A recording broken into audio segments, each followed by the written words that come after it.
Bismillahirrahmanirrahim. Assalamualaikum warahmatullahi wabarakatuh. Baik, di kesempatan kali ini alhamdulillahirrahmanirrahim kita masih diberi kesehatan, kenikmatan, utamanya kenikmatan Islam, iman, dan juga kesehatan zahir dan batin, sehingga kita dapat berjumpa lagi dalam kelas virtual ini.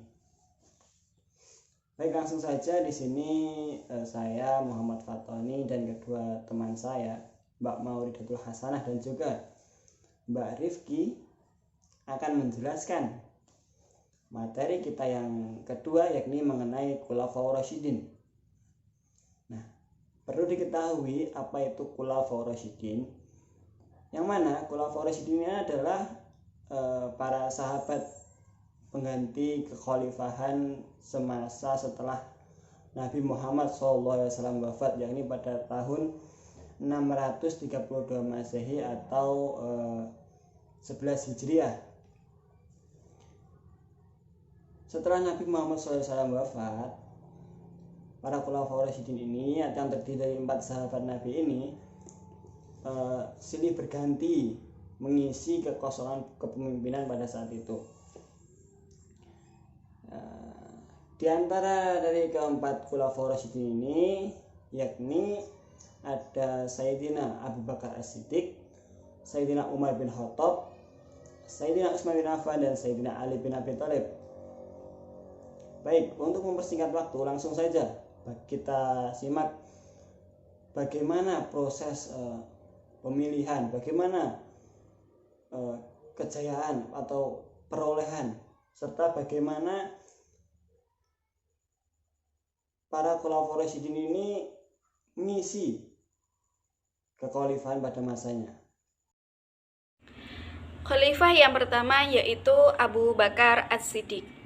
Beliau diangkat menjadi khalifah melalui kompetisi yang sangat ketat antara dirinya dengan Sa'ad bin Ubadah. Beliau memerintah selama kurang lebih 2 tahun, terhitung dari tahun 11 Hijriah sampai 13 Hijriah, bertepatan dengan 632 Masehi sampai 634 Masehi. Terdapat beberapa prestasi yang telah dicapainya, seperti memperluas wilayah dakwah Islam, juga memerangi nabi palsu, beberapa pengumpulan Al-Quran. Khalifah selanjutnya yaitu Umar bin Khattab. Beliau terpilih menjadi khalifah melalui wasiat khalifah sebelumnya, yaitu Abu Bakar As-Siddiq. Beliau memerintah kurang lebih selama 10 tahun, terhitung dari tahun 13 Hijriah sampai 23 Hijriah, bertepatan dengan 634 Masehi sampai 644 Masehi. Beliau wafat akibat ditusuk oleh Abu Lu'lu'ah ketika beliau sedang mendirikan sholat. Abu Lu'lu'ah sendiri termasuk mantan budak Persia. Banyak prestasi juga yang monumental pada masanya, seperti perluasan wilayah dakwah Islam. Pada masa beliau ini terjadi perluasan wilayah yang besar-besaran, atau sering dikenal dengan Futuhat al-Islamiyah.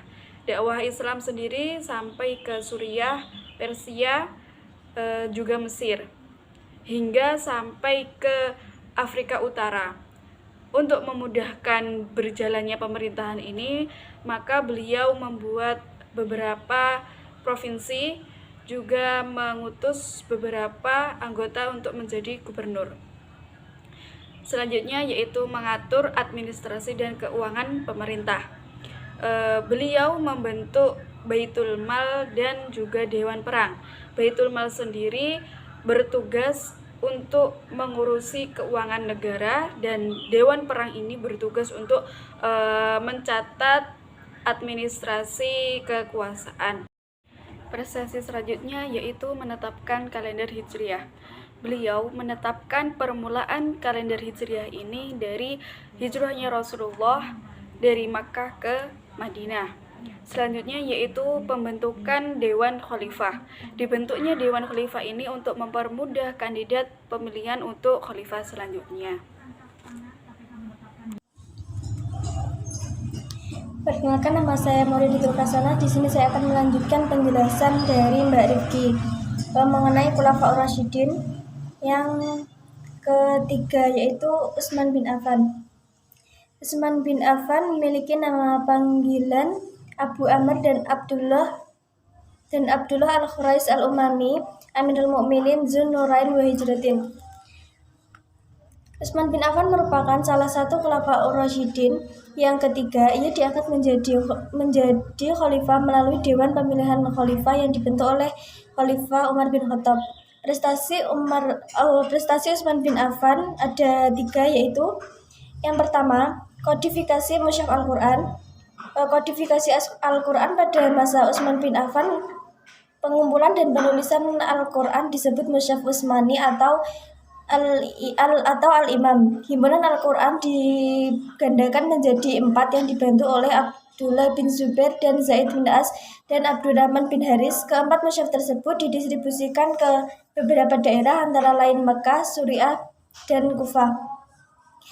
Prestasi yang kedua yaitu renovasi Masjid Nabawi. Masjid Nabawi adalah masjid yang dibangun oleh Nabi Muhammad SAW saat pertama datang ke Madinah.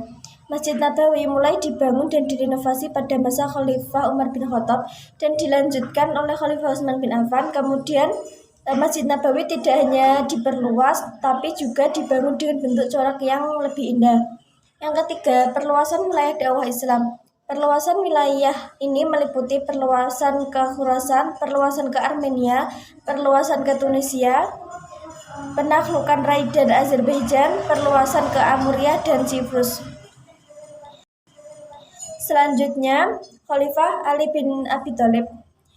Nama lengkap beliau Ali bin Abi Thalib bin Abdul Manaf bin Abdul Muthalib bin Hashim bin Abdul Manaf bin Qusay bin Kilab bin Murrah bin Ka'ab.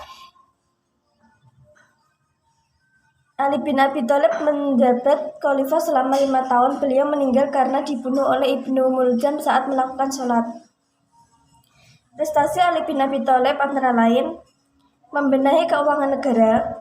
Harta para pejabat yang diperoleh dengan cara tidak benar disita dan kemudian disimpan di Baitul Mal untuk kesejahteraan rakyat. Kebijakan ini mendapat perlawanan dari mantan penguasa dan kerabat Utsman bin Affan yang mengakibatkan peperangan seperti Perang Jamal dan Perang Siffin. Yang kedua, memajukan ilmu nahwu. Penulisan huruf hijaiyah pada masa ini belum dilengkapi tanda baca sehingga menyebabkan banyak kesalahan bacaan teks Al-Quran. Sehingga dikembangkan pokok-pokok ilmu nahwu, ilmu yang mempelajari tata bahasa Arab. Dengan adanya ilmu nahwu membantu orang non-Arab untuk mempelajari sumber ajaran Islam yaitu Al-Quran dan Hadis. Yang ketiga, pembangunan kota Kufah. Awalnya Kufah disiapkan sebagai pusat pertahanan oleh Muawiyah bin Abi Sufyan, tetapi kemudian Kufah berkembang menjadi pusat ilmu tafsir, ilmu hadis, dan ilmu nahwu dan lain-lain. Sekian presentasi dari kelompok kami. Apabila ada kurang lebihnya mohon maaf. Wassalamualaikum warahmatullahi wabarakatuh.